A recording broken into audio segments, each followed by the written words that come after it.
وجدت سر الخلود. بينما أنا أقرأ في هذا الكتاب المقدس وجدت حديثا يمنح الإنسان الخلود.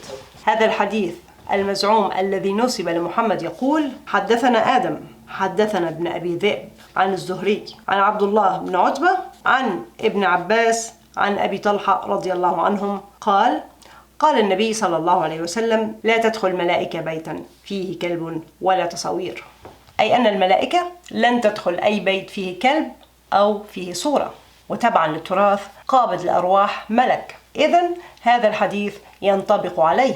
بهذا المنطق لن يتمكن ملك الموت من قبض روحي، بما أن عندي العديد من الصور في البيت، وبإمكاني الحصول على عدة كلاب كوقاية من الملائكة. سيصبح بيتي حصنا ضد الملائكة وخاصة ملك الموت، وهذا هو سر الخلود.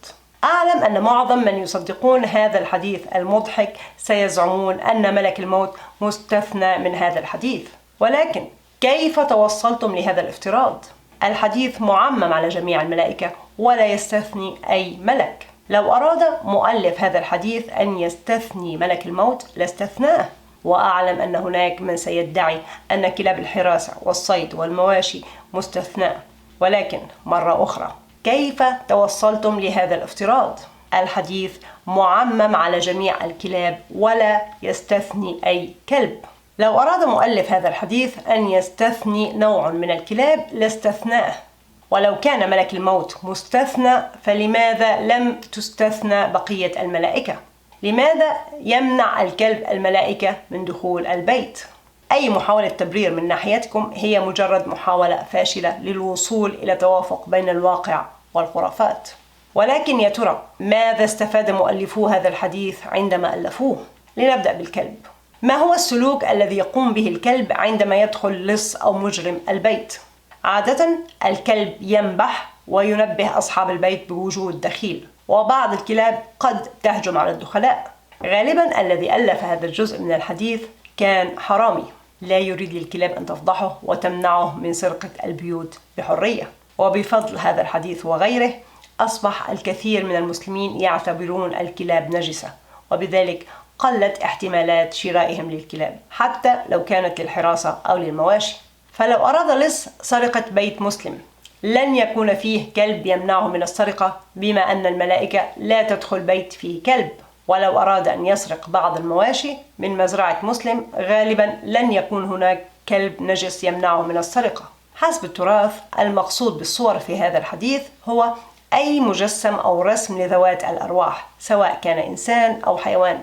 ولكن هذا تخريف. من أين جئتم بهذه النظرية العجيبة؟ هل استنتجتم هذه الفكرة من حديث أحيوا ما خلقتم؟ الشجر وغيره من النباتات والزروع كلها حية.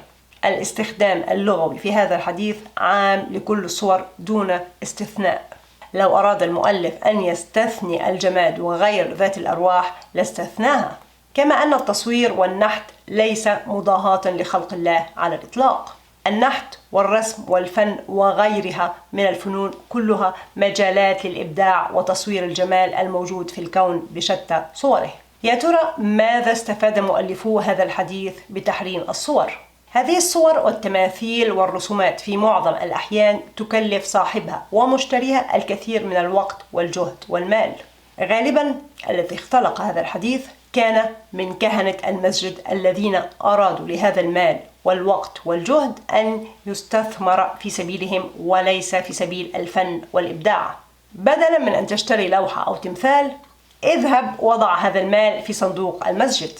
ونفس هذا الكلام ينطبق على الكلب الذي يحتاج للعناية والرعاية والمأكل والمشرب والمأوى. فبدلا من أن تشتري كلب وتنفق عليه كل هذا المال، اذهب وضع هذا المال في صندوق المسجد. أحد أهم الأهداف من هذا الحديث وما يشابهه هو التحكم في المسلمين ومد جذور التراث حتى داخل بيوتهم وغرف نومهم. أينما ذهبت وتوجهت فالتراث يلازمك كظلك في كل مكان دون انقطاع. طالما أن هناك من يصدق هذه الأحاديث المشبوهة وينفذها دون أي تردد أو استجواب، سيظل عبدا للتراث الذي استحوذ على عقله وأسلوب حياته ونفقاته. لا يمكن أن تتوافق هذه الخرافات مع الواقع. لو أردت أن تشتري كلب فاشتري كلب. ولو أردت أن تشتري تماثيل أو لوحات أو صور فاشتريها. لا تسمع لمن يتوقع منك التبعية العمياء ولا يقدم لك أي أدلة، وإنما يخوفك ويهددك. الخالق لم يخلق الكلب كرفيق ومساعد ومؤيد وحارس وصديق وفي للإنسان كي يطرد ويعامل كمخلوق نجس. الخالق لم يخلق كل هذا الجمال والفن والبهاء كي يحرمه علينا، ولم يعطي الإنسان القدرة على الإبداع والتخيل والاختراع كي يعذب كل مبدع. ولكن لا تنسى أهم فائدة ستحصل عليها عندما تقتني الصور والكلاب: ستمنع ملك الموت من دخول بيتك، فتصبح بذلك خالدا لا أجل لك ولا كتاب.